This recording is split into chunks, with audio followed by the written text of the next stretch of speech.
In September 1972, Ferdinand Marcos declared martial law, claiming that it was the last defense against the rising disorder caused by increasingly violent students. Demonstration, the alleged threat of the communist insurgency by the new Communist Party of the Philippines, and the Muslim separatist movement of Moro National Liberation Front. One of his actions was to arrest opposition politicians in the Congress and the Constitutional Convention. Initial public reaction to martial law was mostly favorable except in the Muslim areas of the South, where a separatist rebellion led by the Moro National Liberation Front broke out in 1973. Despite half-hearted attempts to negotiate a ceasefire, the rebellion continued to claim thousands of military and civilian casualties. Communities. Insurgency expanded with the creation of the National Democratic Front, an organization embracing the Communist Party of the Philippines and the communist groups.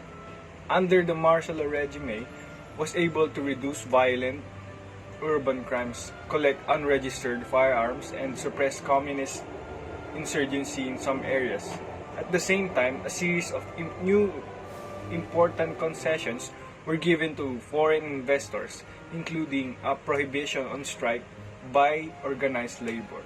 And the land reform program was launched in January 1973. Ferdinand Marcos proclaimed the ratification of a new constitution based on the parliamentary system himself as both president and the prime minister. He did not, however, convene in the interim legislature that was called for in that document. What is the difference between primary and secondary sources? Primary sources are personal, contemporary accounts of events created by individuals during that period of time or several years later. These original records can be found in several media such as print, artwork, audio, and visual recording. Examples of primary sources include manuscripts, newspapers, speeches, cartoons, photographs, video, and artifacts. Primary sources can be described as those sources that are closest to the origin of the information. They contain raw information and those must be interpreted by researchers. Secondary sources are closely related to primary sources and often interpret them. These sources are documents that relate to information that originated elsewhere. Secondary sources often use generalizations, analysis, interpretation, and synthesis of primary sources. Examples of secondary sources include textbooks, articles, and reference books.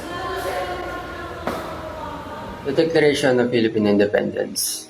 This day in history, 1898, June 12, Philippine independence was declared during the Spanish-American War.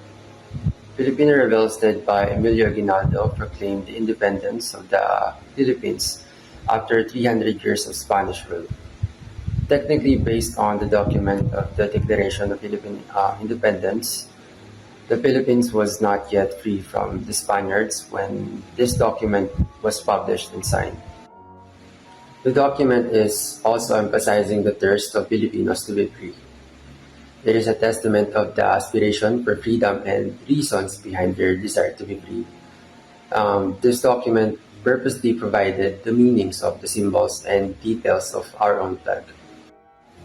And the event of Philippine independence was also the first time the Philippines national anthem was performed publicly and the first time the Philippines flag was displayed. Macapagal said the proclamation of Philippine independence gave colonial Asia its first free and united. President Ferdinand E. Marcos signed Proclamation number 1082 on September 21, 1972, placing the Philippines under the martial law. Some sources that say Marcos signed the proclamation on September 17 or on September 2, but in either case, the document itself was dated September 21. Throughout the martial law period, Marcos built up the cult of September 21, proclaiming its National Thanksgiving Day by virtue of proclamation in 1937. Formalized the date of the foundation of his new society propaganda effort was so successful that up to the present, many Filipinos were, particularly those who did not live the events. In September 23, 1972, laid under misapprehension that martial law was proclaimed on September 21, 1972. It was not a week before actual declaration of martial law, and new number of people have already received information that Marcos had drawn up the plan completely take over the government and gain absolute rule. Senator Benigno Aquino Jr. during September 30, 1972, privileged speech exposed what was known on the Sanctarius. Senator said he had received a top-secret military plan given by Marcos himself to place Metro Manila and outline the areas under the control of the Philippine Constabulary as a prelude to martial law. Marcos was going to use the series of bombings in Metro Manila, including the 1971 Plaza Miranda bombing, as a justification for his takeover and subsequent authoritarian rule. Memorandum Justice Secretary Juan Ponce Enrile recalled afternoon in December. Marcos instructed him to study the powers of the president as the commander-in-chief under the provisions of the 1935 Constitution. Marcos made the instruction as he foresaw an escalation of violence and disorder in the country and wanted to know the extent of his powers as the commander-in-chief. The president also stressed that the study must be done discreetly and confidently. On September 23, 1972, President Ferdinand Marcos announced on television that he had placed the entirety of the Philippines under martial law.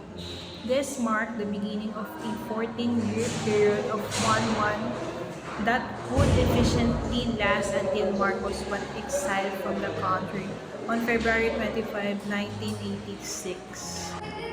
Even though the former document proclaiming martial law, Proclamation Number 1081, which was dated September 21, 1972, was formally lifted on January 17, 1981.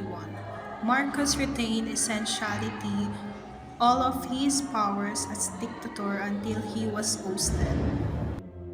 While the period of the Philippine history in which Marcos was powered actually began 7 years earlier when he was first inaugurated president of the Philippines in late 1965. This article deals specifically with the period where he exercised dictatorial powers under the martial law, and the period in which he continued to wield those powers despite technically lifting the proclamation of martial law in 1981. Opposition figures of the time such as Lorenzo Tanada, Jose W. Jocno, and Jovito Salonga accused Marcos of exaggerating these threats, using them as a convenient excuse to consolidate power and extend his tenure beyond the two presidential